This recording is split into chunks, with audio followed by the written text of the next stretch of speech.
Good Hi, morning, everyone. Dr. Upton. How are you? Good, thank you. How are you all? Oh, just fine, just fine. Well, well, first of all, I'm Keith Deserick. I'm with the Cure Starts Now. I know we've connected on email a few times. I'm also Lovely to joined finally see your by face. I'm also joined by other members of our DIPG Collaborative. Steph is joining us for Cure Brain Cancer, Hi, and Steph. Troy is joining us for Run DIPG.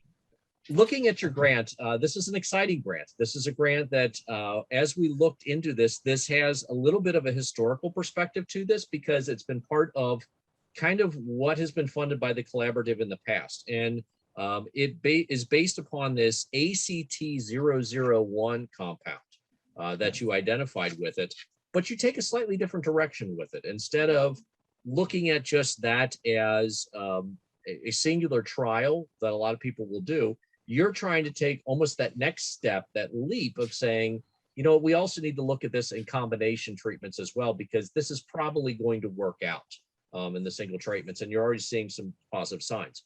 Can you tell us what you see in this and what would be the impact for parents that are in the fight? Yeah, so currently with ACT001, as you were saying, we did identify this partially through our high throughput screening technology that we've used. And we've seen that it's quite promising already just as a single agent. So we've done some preliminary in vitro assays and also some in vivo studies where we saw significant survival enhancement in the treated animals compared to the vehicles. The nice thing about this, as you would have seen in the grant, it's already in phase 1 clinical trial, which is very exciting. And we've got 15 patients enrolled so far, which are DMG and DIPG, and then some other pediatric cancers. So of all of the 15, there's 7 DIPG and DMG patients. And of those, we've already seen some signs of clinical activity. So radiological response in, I think it was 3 patients. So that's one of the driving forces of why we think this is such a promising drug. We're already seeing that clinical activity, and it's a really great thing as a researcher to be able to see that clinical activity like alongside when you're doing the preclinical development as well. But obviously the reason we want to take the approach of progressing it to combination therapy is because we know that with most DIPG therapies or most cancers that it's not going to be a one-hit wonder. One drug isn't going to cure everything. So we want to move it to combination therapy to overcome any potential resistance that might develop, and just having a multi-targeted approach. So maybe targeting different pathways at the same time to really just give it the best chance of working in these DIPG patients and hopefully having a really, really effective therapy for these children. Well, that's absolutely fantastic, because so many times there's so many of these delays that are going on, and it's really neat to see what you guys are doing is effectively taking that collaboration, trying to speed it up so that we can maybe get somewhere with it. And I think it also fits with what we're trying to do through the collaborative, because we're trying to build that system to hopefully allow for that process to happen. I know, Steph, you wanted to say a few words here as well.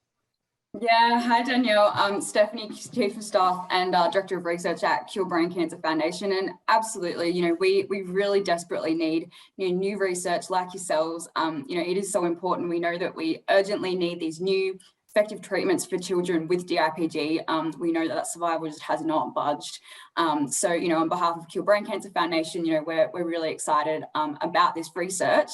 And so it is my absolute pleasure to say that on behalf of patients and the DIPG Collaborative, we'd like to offer you a grant of $68,280 Australian dollars for your research. That's amazing. Thank you so much. That's really, really going to be so helpful, because I really think that this is quite a promising therapy, as you can see from the preclinical and the clinical results so far. So that means so much to us. And I really, really think that this is going to make a difference for all those children out there with DIPG. Yeah, well, we're incredibly excited, and we could not, congratulations. This is amazing. We can't wait to see the outcomes for kids and families impacted with DIPG. And I know Troy feels very similar to us about this as well. Thanks, Steph, and definitely us at Run DIPG, we echo everything you said. Danielle, congratulations. And also really a huge thank you from all the families for your time, effort, passion into unlocking DMG, DIPG. As you know, Run DIPG, we are both a family story and a research story. And we're all about generating vital funding to support research. And our membership through the collaborative really does work towards that. And I have a message from Matt, Associate Professor Matt Dunn as well. He's very keen to keep discussing and talking to you around how the potential of ACT001 works in fighting DIPG. So thank you very much from everyone. Thank you so much.